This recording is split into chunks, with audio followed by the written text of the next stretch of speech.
नमस्कार, मैं उमेश कुमार स्वागत करता हूं आप सभी का आपके अपने YouTube channel HK knowledge and more पर। जैसा कि आपने थंबनेल में देख लिया होगा कि मैं बात कर रहा हूं इस वीडियो के माध्यम से फोटोसिंथेसिस का सेकंड वीडियो होगा चुकी है।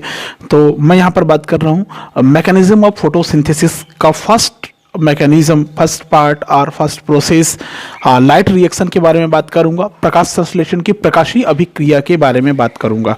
ठीक है, वीडियो को अंत तक देखिएगा, काफ़ी ज़्यादा इंपॉर्टेंट हो सकता है आपके लिए। चैनल पर पहली बार आए होंगे तो प्लीज़ सब्सक्राइब कर लीजिएगा ताकि इसी प्रकार की वीडियो की अपडेट आपको हमेशा प्राप्त हो। वीडियो पसंद आए प्लीज़ वीडियो को लाइक करें, शेयर करें, कमेंट करें। चलिए वीडियो शुरू करते हैं फटाफट। फोटोसिंथेसिस लाइट रिएक्शन, जैसे आप सभी जानते हैं कि प्रकाश संश्लेषण की जो प्रक्रिया है वो दो चक्रों में या दो चरणों में पूरी होती है। पहली अवस्था जो आती है इसको बोलते हैं हम लोग लाइट रिएक्शन, मतलब प्रकाशीय अभिक्रिया, और दूसरा होता है डार्क रिएक्शन या अप्रकाशीय अभिक्रिया। इस वीडियो में मैं लाइट रिएक्शन के बारे में चर्चा करने जा रहा हूँ। ठीक है, अब सबसे पहला सवाल मैं आपसे ये कर सकता हूं कि बताइए कि कहाँ पर लाइट रिएक्शन होता है। तो सबसे पहला सवाल तो यही होता है, आपको पता होना चाहिए कि फोटोसिंथेसिस का लाइट रिएक्शन है तो जान लीजिए कि प्रकाश के नियंत्रण में होगा, सूर्य प्रकाश के नियंत्रण में होगा। ठीक है, मतलब इस प्रक्रिया को होने के लिए प्रकाश की आवश्यकता पड़ती है, प्रकाश अभिक्रिया कहलाती है इसीलिए। ठीक है, ये जो अभिक्रिया होता है ये होता है क्लोरोप्लास्ट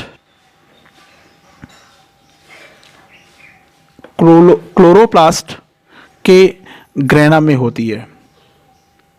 कहां पर होती है? क्लोरोप्लास्ट के ग्रेना में होती है, याद रखना। ठीक है, इस क्रिया का प्रमुख उद्देश्य ये है कि प्रकाश ऊर्जा का उत्पादन और एक एसिमिलेटरी पावर या रिड्यूसिंग पावर का निर्माण करना होता है। ठीक है, इस प्रक्रिया का मुख्य उद्देश्य क्या होता है? अगर एम की बात कर दूं मैं, क्या होता है इसका मुख्य उद्देश्य, तो हमको पता होना चाहिए। इसकी सहायता से हम किसका निर्माण करेंगे? लाइट एनर्जी का निर्माण करेंगे, लाइट एनर्जी का फॉर्मेशन करेंगे, और साथ में एक एसिमिलेटरी पावर या अपचायक शक्ति कह सकते हैं आप इसको, तो एटीपी एंड रिड्यूसिंग पावर का फॉर्मेशन करते हैं इस प्रक्रिया के द्वारा। रिड्यूसिंग पावर में आपको मिलेगा NAD PH plus H plus, मतलब NADPH2। जैसे एसिमिलेटरी पावर या रिड्यूसिंग पावर या अपचायक शक्ति का फॉर्मेशन हमारा लाइट रिएक्शन का उद्देश्य होता है, जो कि डार्क रिएक्शन के लिए प्रमुख क्रिया कारक के समान काम करता है। इस प्रक्रिया की खोज के बारे में अगर बात करें, लाइट रिएक्शन की खोज के बारे में बात करें, तो प्रकाश अभिक्रिया की खोज का श्रेय जाता है एक साइंटिस्ट को जिसका नाम होता है रॉबर्ट, आप हुक मत बोल देना, रॉबर्ट हिल। ठीक है, रॉबर्ट हिल नामक साइंटिस्ट ने 1937 में बताया था कि प्रकाश संश्लेषण की प्रकाशीय अभिक्रिया क्लोरोप्लास्ट के ग्रेना में होती है, ऐसा इन्होंने बताया था। ठीक है, इसलिए इस अभिक्रिया को हिल के नाम के अनुसार हिल रिएक्शन भी कहते हैं। क्या बोलते हैं? हिल रिएक्शन भी कहते हैं। हिल रिएक्शन के नाम से भी इसको जाना गया है। ठीक है, कंफ्यूज नहीं होंगे, हिल रिएक्शन के नाम से भी जाना गया है। ये संपूर्ण प्रकाशीय अभिक्रिया या हिल अभिक्रिया हम 5 भागों में बांटकर अध्ययन करेंगे। ठीक है, पूरी प्रक्रिया का अध्ययन हम 5 भागों में करेंगे।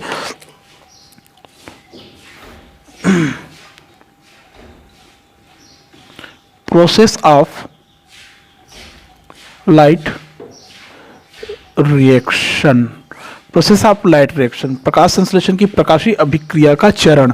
तो इसके लिए 5 हम भाग है उसको बता रहे हैं, ध्यान से देखिएगा। सबसे पहले इसमें आपको जो देखने को मिलता है ये होता है absorption of light energy by chlorophyll, of light energy by chlorophyll shortcut लिख रहा हूँ। Absorption of light energy of bye chlorophyll, मतलब क्लोरोफिल द्वारा प्रकाश ऊर्जा का अवशोषण सबसे पहली प्रक्रिया होती है। आपको पता है कि अगर हम बात करें कि पत्ती में पाई जाने वाली क्लोरोफिल की, हरित वर्णक की, तो पत्ती में जो क्लोरोफिल पाई जाती है, क्लोरोफिल में होता है ग्रेना, तो ग्रेना में उपस्थित होता है वहाँ पर क्लोरोफिल का भाग। अगर पिगमेंट सिस्टम, अगर मैं कहूँ यहाँ पर पिगमेंट सिस्टम है, ठीक है, जैसे फोटो सिस्टम अगर 1 की बात करूँ तो इसका अभिक्रिया केंद्र होता है P700। अब P700 में कंफ्यूज नहीं होंगे, ये एक क्लोरोफिल के अणु का प्रकार है, याद रखेंगे। ये P700 क्या करता है, प्रकाश को अवशोषित करता है। P700 क्या करेगा, सनलाइट को अवशोषित करेगा।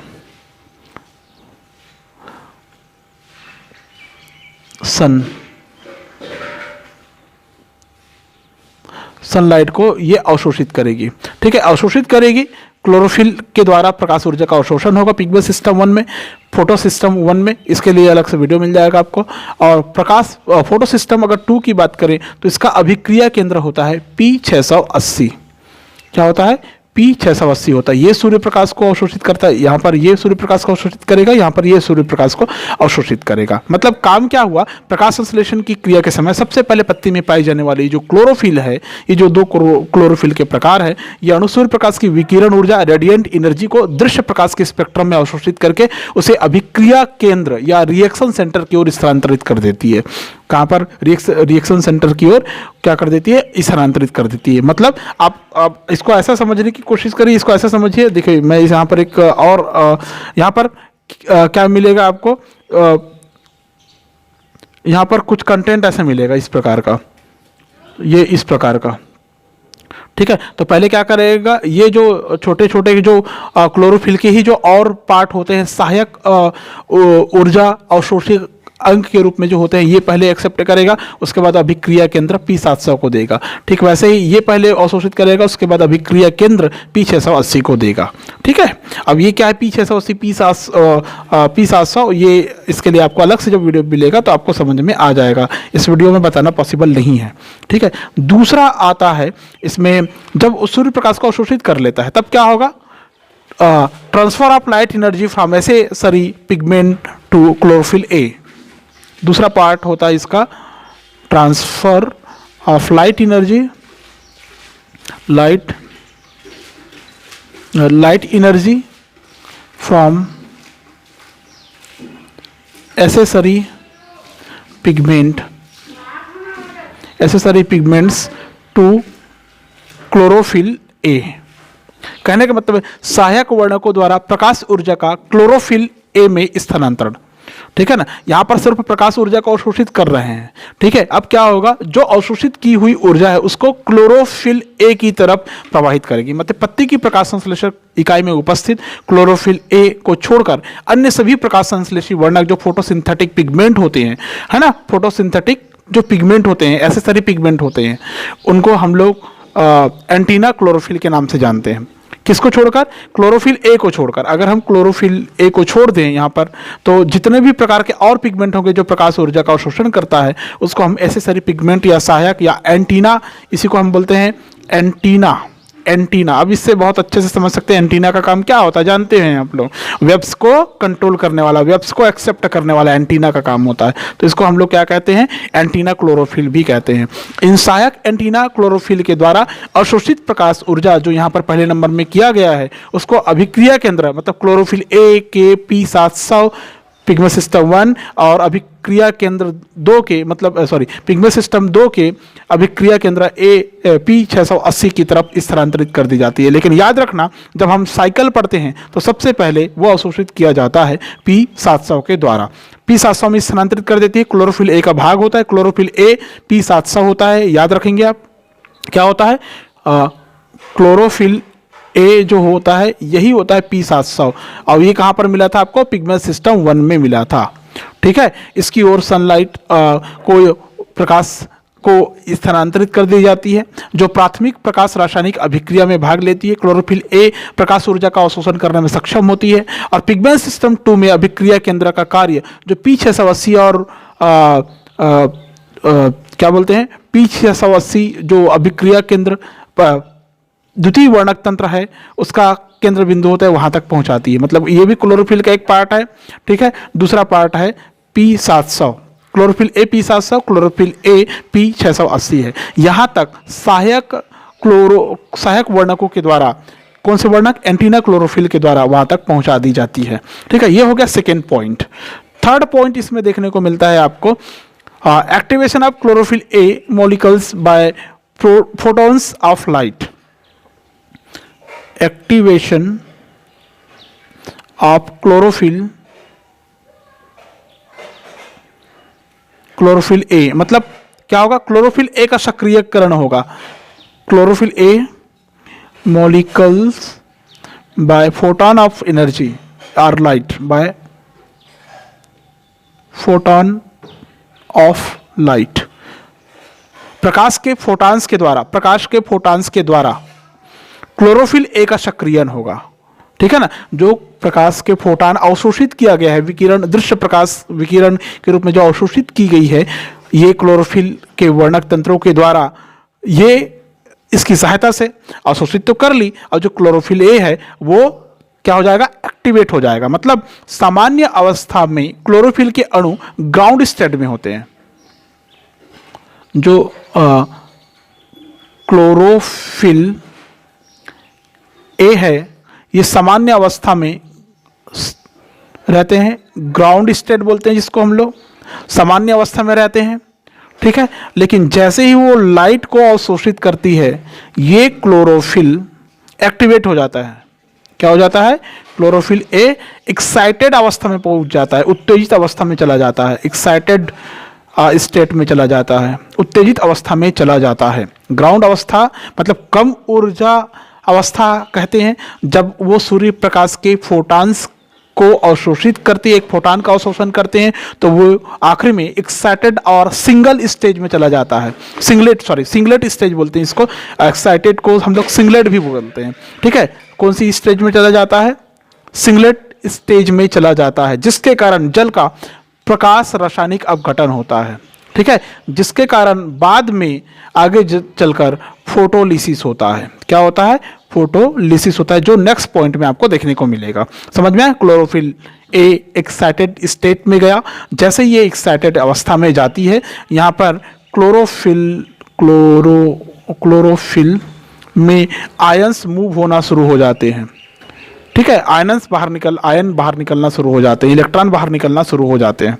ठीक है, इसलिए नेक्स्ट फोर्थ पॉइंट इसमें बनता है फोटोलिसिस, अर्थात जल का प्रकाश रासायनिक अपघटन और ओरिजिन ऑफ ऑक्सीजन। फोटोलिसिस और photochemical oxidation of water and evolution of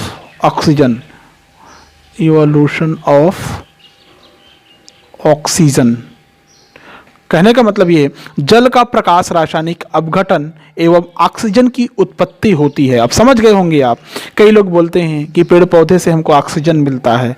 अब मैं सवाल करूं कि ऑक्सीजन कैसे मिलता है, तो आपका जवाब आएगा कि वायुमंडलीय वातावरण से जो कार्बन डाइऑक्साइड लेती है पेड़ पौधे, उसी से कार्बन को एक्सेप्ट करते हैं और ऑक्सीजन को रिलीज करती है। ऐसा आप सवाल का जवाब देंगे, मुझे यकीन है। लेकिन जो जानते हैं इस तथ्य को, वो ये नहीं कहेंगे कि कार्बन डाइऑक्साइड से हमको ऑक्सीजन मिलता है, वो ये कहेंगे कि पानी के प्रकाश रासायनिक अपघटन से ऑक्सीजन रिलीज होता है। ठीक है, तो प्रकाश का जल रासायनिक अपघटन या जल का प्रकाश रासायनिक अपघटन जो होता है, ये पिगमेंट सिस्टम 2 के समय मैग्नीज आयन और क्लोराइड आयनों की उपस्थिति में होती है। मतलब जो फोटोलिसिस की प्रक्रिया है, ये पिगमेंट सिस्टम 2 के द्वारा मैग्नीज आयन और क्लोराइड आयनों की प्रेजेंस में संपन्न होती है। समझ में आ गया होगा आपको। वॉन नील फ्रैंक ने बताया था, 2 साइंटिस्ट इसमें देखने को मिलेंगे। एक है वॉन नील 1941 में, एंड फ्रैंक नामक साइंटिस्ट ने 1945 में मिलकर बताया था कि क्लोरोफिल ए का उत्तेजित अणु जल के साथ रासायनिक क्रिया करता है। इस अवस्था में पिगमेंट सिस्टम 2 सक्रिय रहता है। जिसके परिणाम स्वरूप जल का अणु हाइड्रोजन आयन या हाइड्रोनियम आयन और हाइड्रोक्सिल आयन में डिसोसिएटेड हो जाता है या वियोजित हो जाता है। मतलब जैसे ही क्लोरोफिल एक्टिवेट हुआ, तो वहाँ पर उपस्थित जो पानी का अणु है, ये लाइट को कौन एक्सेप्ट किया था, क्लोरोफिल एक्सेप्ट किया था। क्लोरोफिल एक्सेप्ट किया था, पानी के अणु यहाँ पर मुक्त हो जाते हैं या फिर किसमें वियोजित हो जाते हैं, पिगमेंट सिस्टम 2 में हाइड्रोजन आयन, हाइड्रोनियम आयन और हाइड्रोक्सिल आयन में ये वियोजित हो जाता है, ये टूट जाता है। ठीक है, ये वियोजित होने के बाद क्या होता है, जो इस क्रिया को जल का प्रकाश रासायनिक अपघटन कहेंगे, क्योंकि जल का, पानी का प्रकाश रासायनिक अपघटन कहेंगे, फोटोलिसिस कहेंगे। अब जो हाइड्रोक्सिल आयन होता है, कौन सा आयन होता है, यह हाइड्रोक्सिल आयन होता है, से इलेक्ट्रॉन निकल जाते हैं और अंत में जल के अणु को प्राप्त करते हैं। पहले ये इलेक्ट्रॉन ग्रहण करेगा और ये पहले स्थायी अवस्था में चला जाएगा, और ये स्थायी अवस्था, ये हाइड्रोक्साइड की जो स्थायी अवस्था है, ये बाद में फिर से पानी के अणु में कन्वर्ट हो जाएगा और वहीं से ऑक्सीजन प्रकृति में रिलीज कर दी जाएगी, मुक्त कर दी जाएगी। समझ में आ गया, क्लियर है। और ऐसा विश्वास किया जाता है कि जल का प्रकाश रासायनिक अपघटन एक शक्तिशाली ऑक्सीकारक की उपस्थिति के कारण होती है, जिसकी पहचान अभी तक नहीं की जा सकी है, इसीलिए इसे जेड की संज्ञा देते हैं, जेड। ठीक है, ये है अननोन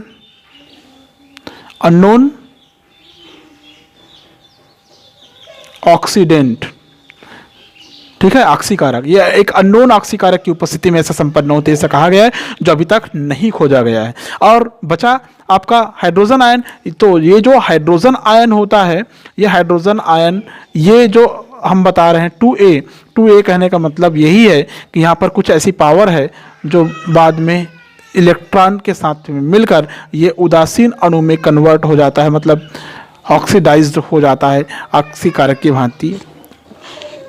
ठीक है, ये ऐसा हाइड्रोजन आयन क्या होता है, इलेक्ट्रॉन को ग्रहण करके वो स्थायी अवस्था में चला जाता है, हाइड्रोजन आयन हाइड्रोजन परमाणु में कन्वर्ट हो जाता है, हाइड्रोजन आयन हाइड्रोजन परमाणु में कन्वर्ट हो जाता है। ये जो 2a लिखा हुआ है, यही है अननोन, जिसको जेड थ्योरी के नाम से पढ़ेंगे आप जब पिगमेंट सिस्टम 1 और 2 पढ़ेंगे तब।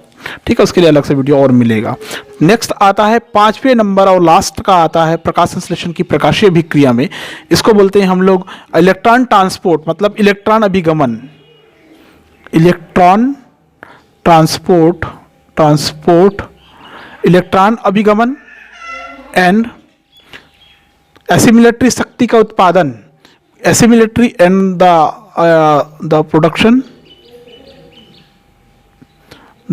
ऑफ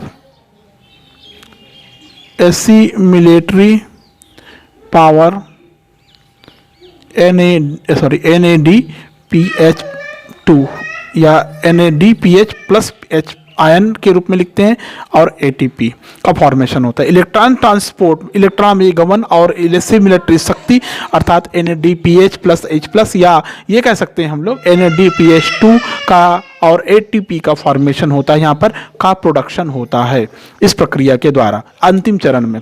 तो क्लोरोफिल A सक्रिय हो गया, पानी का फोटोलिसिस हो गया वहाँ पर। ठीक है, तो क्लोरोफिल A प्रकाश के एक क्वांटम को अवशोषित करके उत्तेजित अवस्था में चला गया था। मुक्त होने वाली ऊर्जा और इलेक्ट्रॉन्स दोनों वर्णक तंत्र में प्रवेश कर जाते हैं। मतलब जैसे ही क्लोरोफिल A ने लाइट को एक्सेप्ट किया था, ये एक्साइटेड अवस्था में चला गया था, एक्साइटेड स्टेट में चला गया था। ये जब एक्साइटेड स्टेट में चला जाता है तो यहाँ से इलेक्ट्रॉन मुक्त होकर कहाँ चला जाता है, पिगमेंट सिस्टम को चला जाता है। किसको चला जाता है, पिगमेंट सिस्टम 1 और 2 को चला जाता है, फर्स्ट एंड सेकंड को चला जाता है। समझ में आ गया, वर्णक तंत्रों में प्रवेश कर जाते हैं। इलेक्ट्रॉन्स बहुत से इलेक्ट्रॉन वाहकों के माध्यम से फिर से पुनः वापस आता है और इलेक्ट्रॉन्स NADP आयन को अपछेद करके NADPH2 बना लेता है। मतलब यहाँ पर आपको देखने को मिलेगा जो वहाँ पर पहले से उसके जो कोशिका द्रव्य है, उस कोशिका द्रव्य में जो NADP nicotinamide adenine dinucleotide phosphate इसका पूरा नाम होता है। ठीक है, पानी के अणु का उपयोग करते हुए वहाँ पर उपस्थित ADP की सहायता से, मैं एक साथ बता रहा हूँ, और 2 इनऑर्गेनिक फास्फेट की सहायता से ये बना लेता है 2NADPH plus 2H ion plus 2 ATP का फॉर्मेशन कर लेता है और O2 रिलीज हो जाता है। ये पूरा कंप्लीट आपको ये देखने को मिलेगा। अगर मैं सिर्फ इसको बस करूं, इसको और इसको बस करूं, तो ये फॉर्मेशन कर दिया किसका, ये दोनों का, ये तीनों के साथ में मिलकर क्या बना दिया, ये बना दिया NADPH2, ये वाला बना दिया एसिमिलेट। और दूसरा देखिए तो ADP मिलकर ATP बना दिया। ADP किस में कन्वर्ट हो गया, ATP में कन्वर्ट हो गया। ये प्रक्रिया आपको समझ में आ रही होगी। जो इलेक्ट्रॉन क्लोरोफिल से निकला है वो पिगमेंट सिस्टम 1 और 2 की तरफ चला जाएगा, विभिन्न वाहकों से होता हुआ NADP जो आयन पहले से मौजूद रहता है उसको अपचयित करके NADPH प्लस H+ का निर्माण कर लेगा। ठीक है, वहाँ पर जो इलेक्ट्रॉन के साथ आई हुई ऊर्जा होती है वो इलेक्ट्रॉन परिवहन system ETS, electron transportation system में कई स्थलों पर ATP के निर्माण में काम आती है, ADP से ATP के निर्माण में काम आ जाती है। ठीक है, इस प्रकार लाइट की उपस्थिति में यदि क्लोरोफिल द्वारा, लाइट की उपस्थिति में, प्रकाश की उपस्थिति में क्लोरोफिल के द्वारा ADP और इनऑर्गेनिक फास्फेट इनऑर्गेनिक फास्फेट की सहायता से अगर ATP का निर्माण हो तो ये फोटोफॉस्फोरिलेशन कहलाता है। क्या कहलाता है, फोटोफॉस्फोरिलेशन कहलाता है। प्रकाश प्रतिक्रिया में प्रकाश फास्फोरिलेशन की क्रिया होती है जिसमें ATP बन रहा है, ये हो गया फोटोफॉस्फोरिलेशन। ठीक है, आर्नन और उनके सहयोगी ने बताया था प्रकाश ऊर्जा का रासायनिक ऊर्जा में परिवर्तन एक महत्वपूर्ण खोज है, जिसके संबंध में मैं नेक्स्ट वीडियो आपको प्रोवाइड करूंगा, जो फोटोफॉस्फोरिलेशन से होगा। पिगमेंट सिस्टम 1 पिगमेंट सिस्टम 2 के बेस पे होगा, चक्रीय और अचक्रीय फोटोफॉस्फोरिलेशन होगा। ठीक है, तो आगे वेट जरूर करिए, आपको नेक्स्ट वीडियो अगर चाहिए तो। इस वीडियो में जो आज मैंने बताया है ये कंप्लीट लाइट रिएक्शन को दर्शाता है जो कि क्लोरोप्लास्ट के ग्रेना में संपन्न होती है। इस प्रक्रिया का मुख्य उद्देश्य है ऊर्जा का उत्पादन, ATP और रिड्यूसिंग पावर या एसिमिलेटरी पावर का निर्माण, एसिमिलेटरी शक्ति का निर्माण, अपचायक शक्ति का निर्माण, ये इसका उद्देश्य होता है। 5 बिंदु में मैंने बताया है, 5 बिंदु बहुत अच्छे से तैयार कर लीजिएगा, एग्जाम में बहुत इंपॉर्टेंट है, हमेशा आने लायक है, हमेशा पूछा जाने लायक है।